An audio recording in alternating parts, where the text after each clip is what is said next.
সশস্ত্র বাহিনীর সদস্যদের আন্তর্জাতিক অপরাধ ট্রাইব্যুনালে বিচারের আইনে কোনো বাধা নেই বলে জানিয়েছেন chief prosecutor Tajul Islam.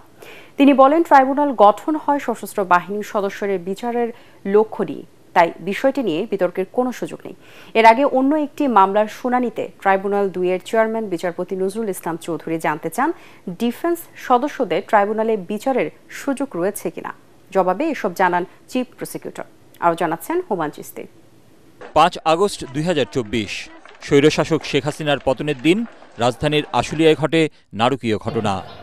Police ৬ জনকে গুলি করে হত্যার পর পেট্রোল ঢেলে পুড়িয়ে দেয়। তখনও একজন জীবিত ছিলেন, তাকেও পুড়িয়ে হত্যা করা হয়।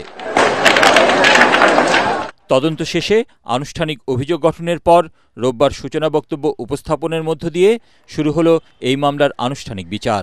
ওপেনিং স্টেটমেন্টের মাধ্যমে তার আনুষ্ঠানিক পর্বটা শুরু হয়েছে। আগামীকাল থেকে সাক্ষ্য গ্রহণ শুরু হবে। আমরা যেটা বলেছি যে আমাদের কাছে যে ধরনের এভিডেন্স আছে সেগুলো কোনো বিচ্ছিন্ন এভিডেন্স নয়, এগুলো অকাট্যভাবে প্রমাণ করার মতো একটা অকাট্য প্রমাণ শৃঙ্খল, যার মাধ্যমে আমরা এই বিচারটাকে অত্যন্ত স্পষ্টভাবে প্রমাণ করতে পারব। শুনানিতে ট্রাইব্যুনাল ২ এর চেয়ারম্যান চিফ প্রসিকিউটরের কাছে জানতে চান সশস্ত্র বাহিনীর সদস্যদের বিচার এই ট্রাইব্যুনালে হবে কিনা।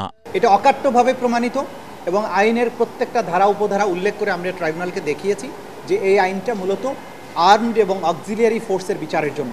এদিকে জুলাই আগস্টে কুষ্টিয়ায় ৭ জনকে হত্যা মামলায় আওয়ামী লীগ নেতা মাহবুবুল আলম হানিফ, জাসদ সভাপতি হাসানুল হক ইনুসহ ৫ জনের বিরুদ্ধে তদন্ত প্রতিবেদন জমা দিয়েছে তদন্ত সংস্থা।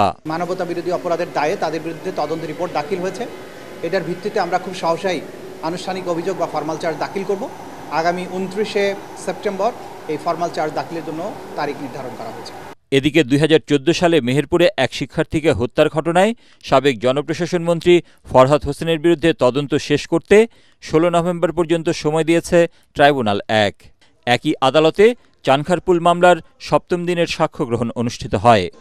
আর ট্রাইব্যুনাল ২ এ হয় আবু সাইদ হত্যা মামলার ৫ম দিনের সাক্ষ্য গ্রহণ। হুমায়ুন চিশতি, এটিএন বাংলা, ঢাকা।